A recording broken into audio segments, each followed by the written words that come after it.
Welcome to another exciting episode of the Sports World with Patrik podcast. Today I'm incredibly excited to introduce our special guest, Fanni Garat-Gasparics, a true professional and powerhouse in the world of sports. Fanni has made significant contributions across multiple areas in the sport industry and journey has been nothing short of inspiring, whether it's her work with athletes, sports management of her passion or her passion for creating for creating more inclusive and diverse environments in sports.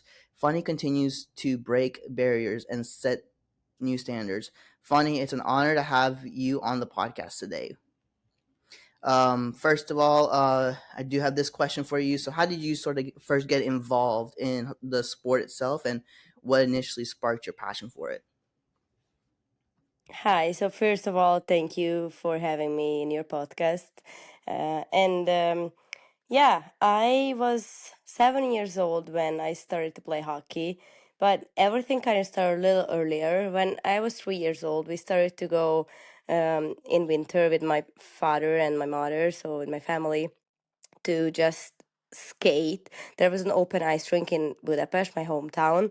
So it was kind of like a family program, a hobby for us, because my parents thought that I should know how to skate, how to ride a bike, and how to swim. Like those three sports, let's say, were kind of basics for them. And so I really enjoyed doing that in winter, like going out and skate, and I had so much fun. And then my parents realized that I'm really, really energetic kid, so I couldn't really sit on my butt, like I wanted to always move and run, and I was running all over the apartment where we live. So I had so much energy that my parents kind of thought that I should do something with it. And when I started to go to elementary school, there was an advertisement on the wall in the school. There was a new hockey team in Budapest, and they wanted to invite kids to start and try the sport. So that's how I kind of ended up there. My parents took a look at this paper, and they were like, "Oh, this looks good. We could try that. We could go there and try." So we went there, and I tried. And at first, they were a little bit shocked because there weren't so many young girls. There were like maybe 30 boys and 5 girls on the ice, roughly. And then after that, they how they keep telling me that after the first practice, I ran to them and I told them I really enjoy this thing and I would like to come back here. So that's how they tell me, like, I really like that and I wanted to go back. And really soon they also fell in love with the sport, and they started to like that. The practices were really good, and all of us, all the kids, were having so much fun on the practice. So it was just nice to be there. And at the beginning, I didn't really have any goals with it. I just enjoyed what I'm doing. Yeah, it's interesting. Definitely when people are much younger, they're definitely more energetic. I can tell you that. Nowadays, I want to say the only thing I want to do when I get home from work is just take a nap. Or even like I go to a game and I'm like, "Yep, I'm taking a nap." I've taken naps at hockey games before by pure accident. But so obviously you've been all over the world. You played in Russia. You played in Hungary. You are currently playing in Sweden. You did play here in the United States with the PWHL in Ottawa. So, are there any like key moments in your career that helped you shape the professional you are today? Of course, there are actually tons of those key moments. So just to mention a few, I think like I have to start with the first 11 years when I grew up and I played with boys.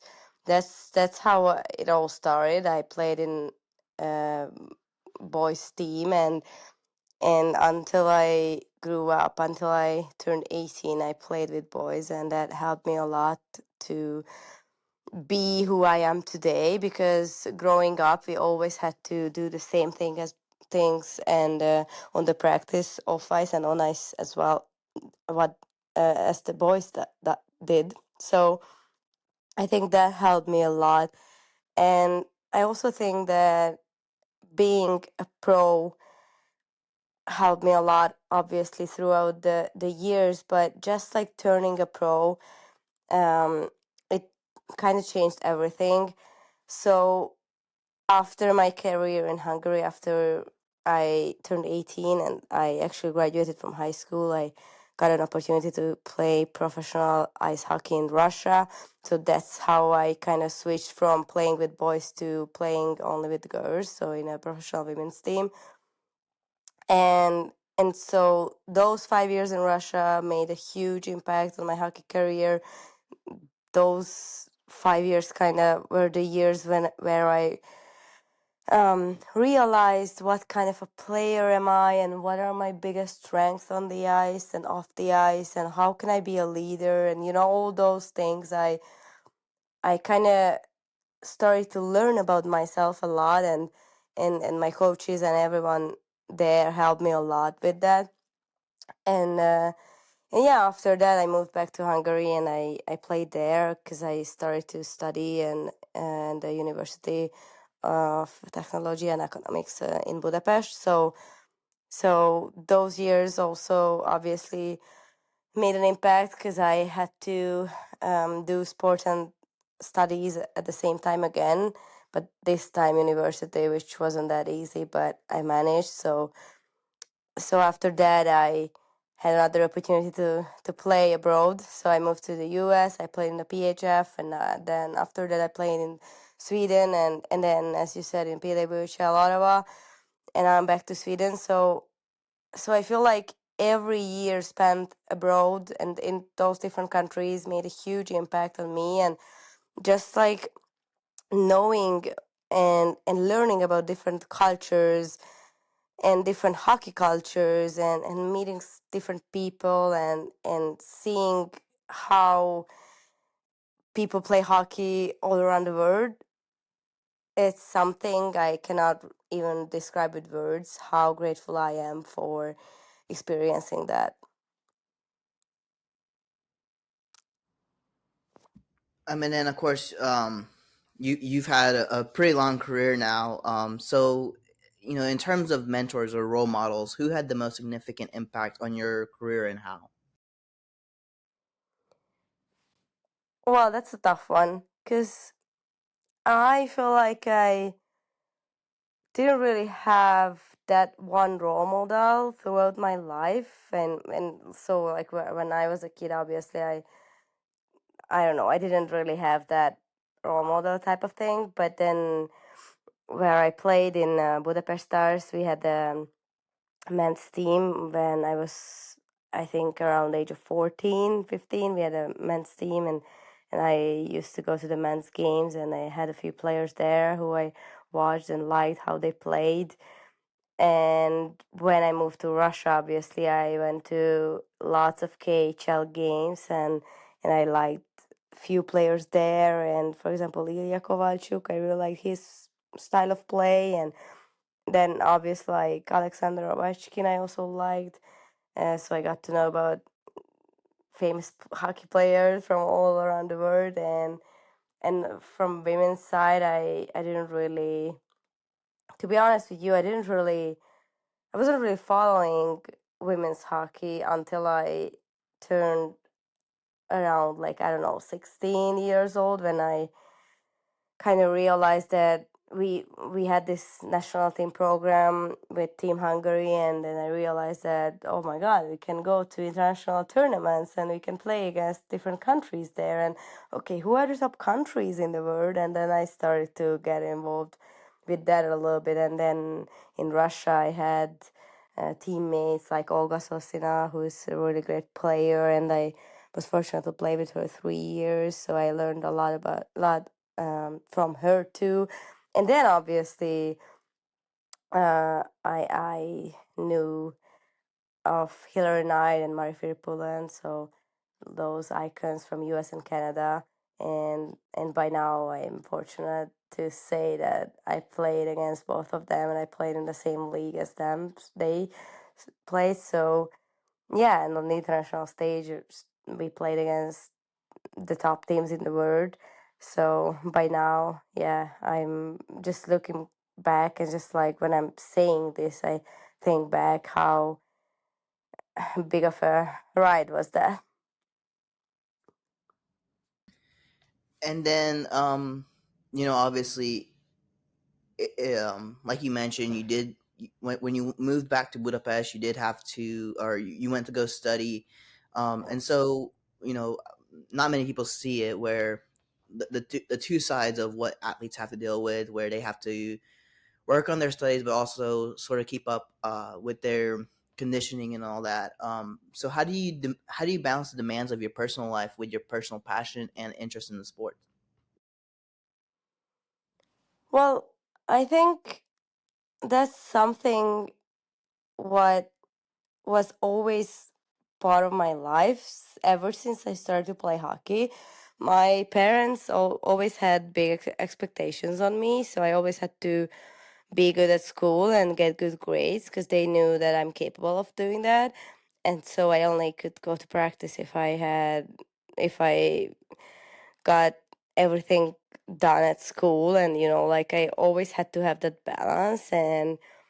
And so after graduating from high school, as I said, I moved to Russia. So there was like a 5 years break, but then I moved back, and I knew that I wanted to study chemical engineering. And unfortunately, my schedule of university didn't really match with my schedule of hockey. So I kind of had to try to make the most out of it. And I think I did, because I don't remember I had when I had to miss a game because I had exam or so, because I always could manage the exams at university. So and also like I always try to be there in the university whenever I could. And I feel like I just learned how to manage my day and how to kind of plan ahead and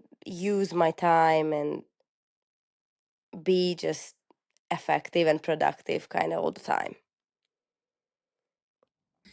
And then obviously you've seen different coaches and you've played with different athletes around the world. So, what do you sort of look for in qualities that you believe are important for athletes, coaches, and professionals working behind the scenes to succeed? Excuse me, could you repeat the question? Yeah, it's all good. What qualities do you believe are most important for athletes, coaches, or professionals working behind the scenes to succeed?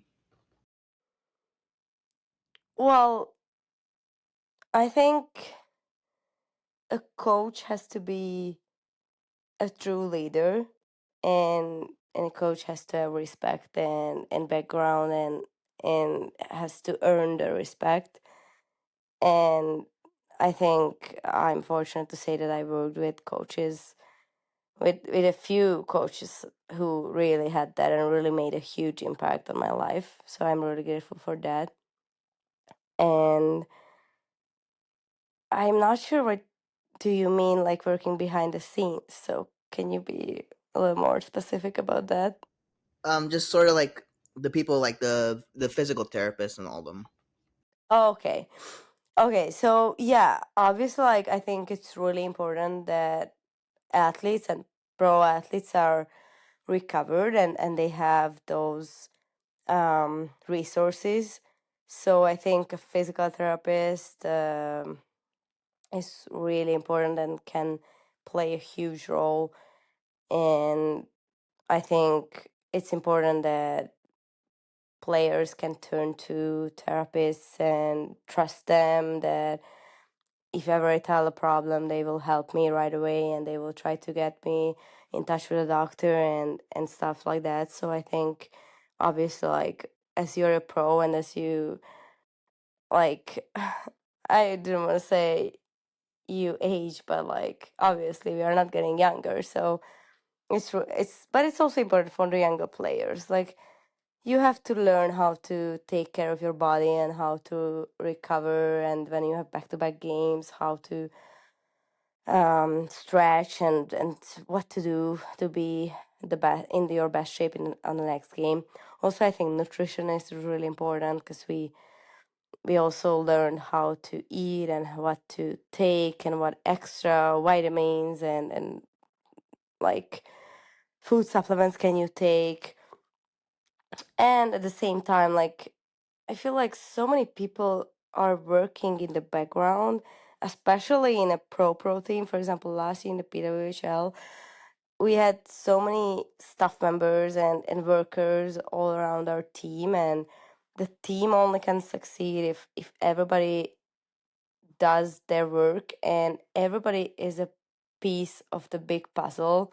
And when everybody does their work, then we as athletes only have to focus on performing and playing, and everything else is done for us. So it's a really great feeling.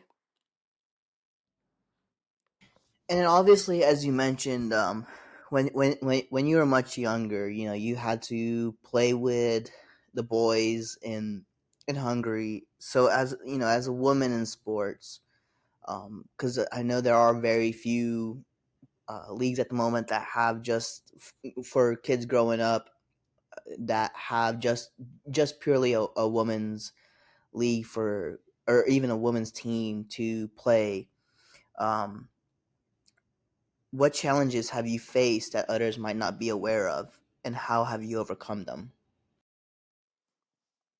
Yeah, I think one of the biggest challenges I faced was when we were kids, and when I was better than a boy and I got more ice time than a boy, then sometimes, like, the parents of the boys got pretty jealous, and they kept telling their kid that, like, what does a girl do in the team, and like, it's not a sport for girls, and like, why is my kid, my son, playing less than this girl, and why do we even let girls play? And I faced like lots of um kind of like jealousy in that. But how did I overcome? Well, I always had my parents who told me that I only should focus on me and doing my work, and not even work. Like, back then, like, I was a kid, I didn't like, I just loved playing hockey, and I had many friends on the team. Like, I really enjoyed going to the practice and to the games, and obviously I wanted to earn more ice time and trust, and I always had that. And I mean, not always, because obviously there were games when I didn't have much ice time, but like 95% of my career, I can say that I have had that, and I always worked pretty hard to earn the ice time and things like that. So I don't know. I think my parents helped, my coach helped, and by time, like, the good people get what they deserve, and I feel like those parents who were jealous and said things like that about girls should not be on the team and stuff, I think their kids aren't really at a high level hockey now. And I'm look at where I am. So I think hard work always pays off, and those who said that, they didn't really wanna work hard, and they were just like jealous of my success or my girls teammates' success, because we put the work in, and with work we could even be better than some of the boys. So I think that was kind of the biggest challenge, and obviously, like, just doing the same thing as the boys, and growing up, sometimes obviously it wasn't easy. And as boys and girls grow up together, they didn't really think about us as girls, they just treated us like a friend on a team. And yeah, by time now if I think back, I don't really feel like that was hard or that was challenging. But when I lived that, I sometimes I found like that's pretty challenging. But now I think back and I'm grateful for every second. And I miss playing with boys, to be honest. Now, funny, I know you did have an injury this last season when you were in the PWHL. I believe it was an ACL injury that you had. And I know that sort of happened right before the World's tournament. I know you had to miss the World tournaments last year to recover from that injury. And I know you had another injury from the year before. It might have been 2 years before that. So how did you sort of overcome that from last season, where you get to see the same girls that you've been playing with for now a while, and unfortunately because of an injury you weren't able to play at that point. Was that sort of an easy, or was that sort of hard to not be on the ice there? Oh, that was pretty hard. And I'd like to correct you because that was my first ever injury. So I didn't have any injuries before. So I I didn't even know how to react to it and what to do. I think that was the hardest part of my career for sure so far. And I really hope that that was the first and last one. You know, everything happens for a reason. So I'm not sure I found the exact reason why this happened, but I'm not even sure I have to find the exact one. But I gotta believe that everything happens for a reason. And I now, as I'm recovered, I know that I learned a lot throughout this process, and I became a better person and a better athlete and much stronger one than before. But no, that wasn't easy. That was really hard. That I wasn't able to be with my team and help them and just enjoy time together and then play together and reach our goals together. That was unbelievably hard to live that through and to get that through. Sorry about that. Funny, I thought you had an injury the season before.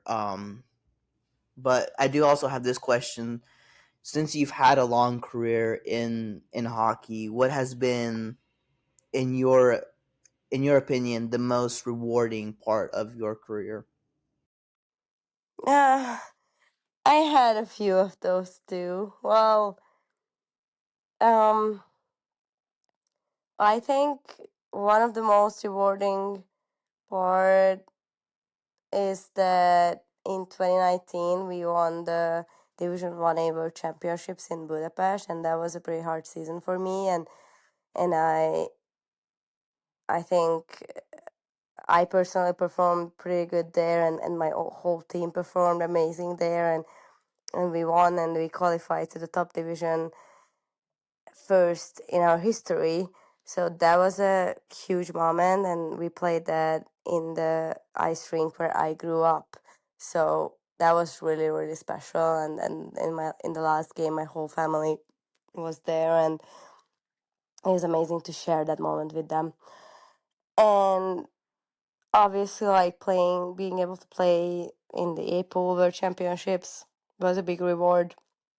And outside of the national team, playing 5 years in Russia, getting a Russian championship, winning a gold there, playing in two All Star games in Russia. Then, after playing in the PHF and also playing in the PHF All Star and scoring a few goals there, like that was an incredible memory, and I will never forget that. And obviously, after that, making the PWHL team and playing in the best hockey league in the world and scoring my first goal there and skating out and playing in front of 8, 10,000 fans, that's a huge reward. So I had a few rewards. So if I think about that, I feel like I had even now I can say I had a pretty full career. And then, what was the best piece of advice you've ever received, and how it shaped your professional career? Hmm. Well, I think probably the best advice I got was that I can think of two. First one was that if you have a goal, you gotta work for it and work really hard for it, and hard work always pays off, and you have to believe in the process. And second one probably was that you can contribute for a team in different ways. And even though you're forward, it's not always just about scoring goals or making points.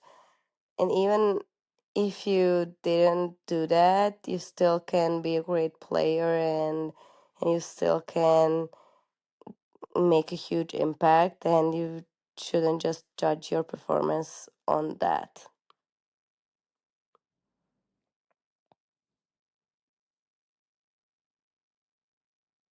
And then, for any of like the young girls in Hungary who are looking to follow in your footsteps, what advice would you offer to them who want to be able to make it professionally and play on the national team there in Hungary? My advice would be that you should never stop. You should never stop working. You should never stop believing, because if you set a goal for yourself, you will always find a way to achieve that. And obviously, there are different aspects like financially, and like how could you move to a different country, for example, and leave your family and stuff like that. But if you really want to do something, you can make it work and you can achieve it with hard work, and never stop believing in the process, and at the same time enjoy the journey, because sometimes when you reach your goal, that's amazing, but when you look back, you will also, or even more, you will remember the journey and how you got there, and how rich it made you to get there, and how many memories you made, and how big of an impact it had in your life that you made this goal happen. And at the end, obviously, it will be really great to say that you reached your goal, but throughout the process, how much you learned, how did you grow as a person and a player, that will be the thing what will mostly be remembered.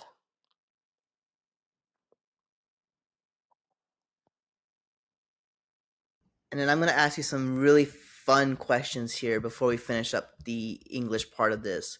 If you could have dinner with any sports figure, past or present, who would it be and why? Um, Probably Alexander Ovechkin, because he's an idol. He's great and unbelievable on the ice, and he's also Russian, so I could speak to him. And then, what sport besides hockey do you enjoy watching the most, and what attracts you to it? Probably water polo, because my sister played water polo, and I used to go to her games, and I love the team sport, so obviously that's a team sport as well, and it's really interesting how they swim and play with the ball at the same time.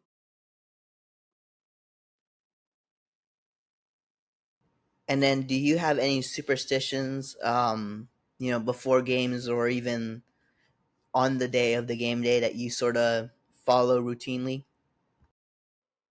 Well, just basic things like you have a part of my warm up on off ice warm up, what I do in the same way regularly, and then when I'm putting my equipment on, I always put my right skate on first, and I always tape my stick before the game, and I always do it in the same way. So